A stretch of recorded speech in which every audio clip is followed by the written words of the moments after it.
দোস্ত, BD jobs, বিক্রয়.কম, Jugantor সহ বিভিন্ন পত্রিকার জব সার্কুলার দেখে বহু জায়গায় অ্যাপ্লাই করলাম, কিন্তু জব তো পাচ্ছি না রে দোস্ত। হতাশ হইস না বন্ধু, এই দেশে জব পাওয়া অনেক কঠিন। তুই স্কিল ডেভেলপ করতে থাক, পাশাপাশি অ্যাপ্লাই চালিয়ে যা, কোথাও না কোথাও জব পেয়েই যাবি। একটা কাজ আছে, চাইলে অবশ্য সেটা করতে পারি। কি কাজ? একদম চাকরির মতোই, টেলিগ্রাম থেকে ফ্রিল্যান্সিং করা। কিরকম কাজ বলতো? আরে কিছু টেলিগ্রাম চ্যানেল আছে, ওরা ছেলেদের কাজ দেয়, মানে কল বয় হিসেবে আর কি। কল বয়? কারা দেয়? কিভাবে দেয়? সেক্সি গার্ল জাফার নামে একটা মেয়ের টেলিগ্রাম চ্যানেল আছে। ওর কাছে গুলশান বনানীর অনেক অটিপ্ত ভাবি আর মহিলা আছে। তাদের প্রচুর ছেলে লাগে জানিস। এক রাতে 25,000 টাকা করে দেয় সেসব মহিলারা। তাদের পুষি শাক করতে হয় অ্যাস শাক। থাম থাম থাম, তোর মাথা এক্কেবারে গেছে। কি করব বন্ধু বল, আর কতদিন এভাবে চলবো? পরিবার তাকিয়ে আছে আমার দিকে, ভালো খারাপ বুঝি না। অসুস্থ বাবা মায়ের ওষুধ খরচ, মাদ্রাসায় পড়া ছোট বোন, স্কুলে পড়া ছোট ভাইয়ের পড়াশোনার খরচ, এগুলো চালানোর জন্য পাগল হয়ে যাচ্ছি।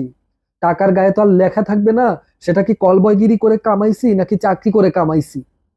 সবই ঠিক আছে, আমি তোর হতাশ হওয়াকে দোষারোপ করতেছি না। এমনকি কাজটা যদি সত্যিই পেতি সত্যিকারের অতৃপ্ত ভাবিদের কাছ থেকে, তাতেও তোর সমালোচনা আমি করতাম না।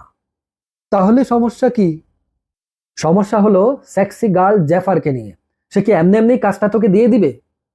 না, রেজিস্ট্রেশন করতে হবে। কিভাবে করবি রেজিস্ট্রেশন? মানে আমাকে ভেরিফাই করার জন্য 5,000 টাকা নিবে রেজিস্ট্রেশন ফি। যেদিন ফি নিবে সেদিন রাতেই কাজ। আচ্ছা, এই তাহলে কাহিনী। শালার পুত তোর থেকে 5,000 টাকা নিয়ে তোকে ব্লক করে দিবে ওই সেক্সি গার্ল জেফার নামক টেলিগ্রাম চ্যানেল। কি বলছিস? হ্যাঁ, এসব স্ক্যাম সম্পর্কে তোর কোনো ধারণা নেই দেখছি। তোর কিভাবে ধারণা হলো? আরে বোকা, বাংলাদেশের বেশিরভাগ ছেলেরা যৌন অতৃপ্তিতে ভুগতে ভুগতে অ্যাবনর্মাল হয়ে যায়।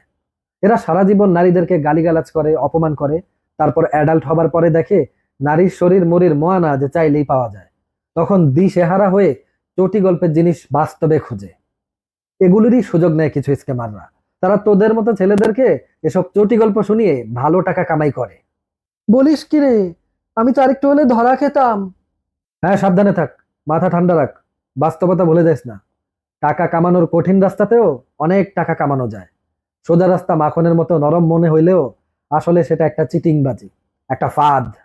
ধন্যবাদ বন্ধু, এই খুশিতে চল আজকে তোর থেকে একটা বার্গার খাবো। তোরে মারা খাওয়া থেকে বাঁচাইলাম আমি, আবার খাওয়ামো আমি। আচ্ছা ঠিক আছে, আমি তো চাকরি করি, তুই তো বেকার, চল।